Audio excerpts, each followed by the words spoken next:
ఆహా ఏమి ఈ విచిత్రము కనిపిస్తున్నదిగా కైలాస మందిరి మీద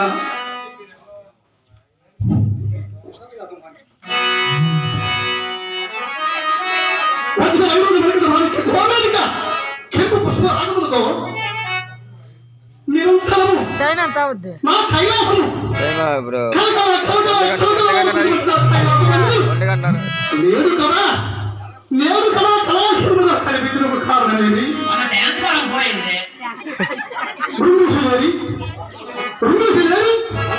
అసలు నందీశ్వరి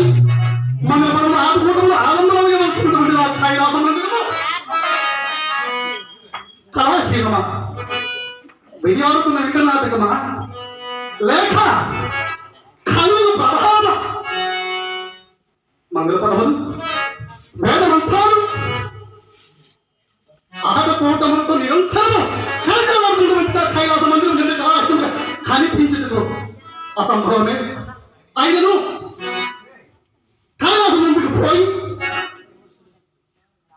కైలాసగిరి కళాహీనులకు రూపుటకు కారణము నేనే తెలుసుకుంటున్నాను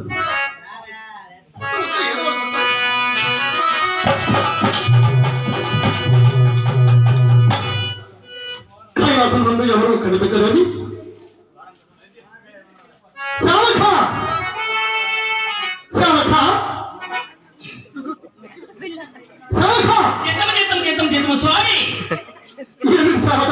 ఏమిటి స్వామి ఈ పరమశివుడు ఎన్ని రోజులు పిలుస్తాడు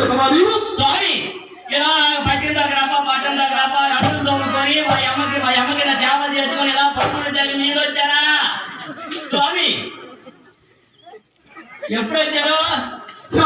స్వామి కలగాలాడుతున్నటువంటి నా కైలాస మందిరము నేను కళాహీనమైన కారణం ఏమిటి కారణం ఏమిటంటే ఏం చెప్తారు మీకు తెలియదా స్వామి పుష్పరాజులను నిరంతరం వ్యాధుల మంత్రాలతో ఆనందాలుగా వెళ్తున్నటువంటి నా కైలాస మందిరం ఇన్ని నాలుగు కళాహీనముగా కారణంగా కనిపించదు ఏం చెప్పమంటారు స్వామి నీకు తెలియదా తెలియదంటే మీ పాద సేవ చేసుకుంటాను నాకేం తెలియదు సరే కానీ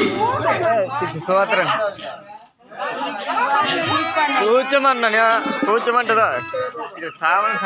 నా ప్రాణం సకైనటువంటి స్వామి నా ప్రాణం సకైనటువంటి ఆదిశక్తి పరాశక్తి లోకమాత జగన్మాత భార్య కైలాసంలో ఉండగా ఇది నాదు నా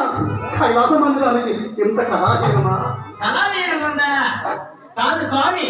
కాదు సకల వేడుకలు మన ప్రజలను ఆ విఘ్నేశ్వరుని మీ కుమారుడైన విఘ్నేశ్వరుడు పూజలు చేసుకొని ఇంత సమరా జరుపుకుంటే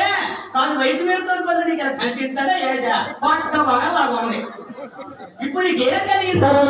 స్వామి ఈ కారణం ఏమైనా నీకు తెలుసా స్వామి తెలుసా తెలీదా తెలుసంటే ఏం చెప్పమంటారు నేను అడిగే ప్రశ్న మాత్రమే నేను సమర్థన చెప్పు ఈ పరమశివుడితో పరిహాసం నీకు నాకు ఎందుకు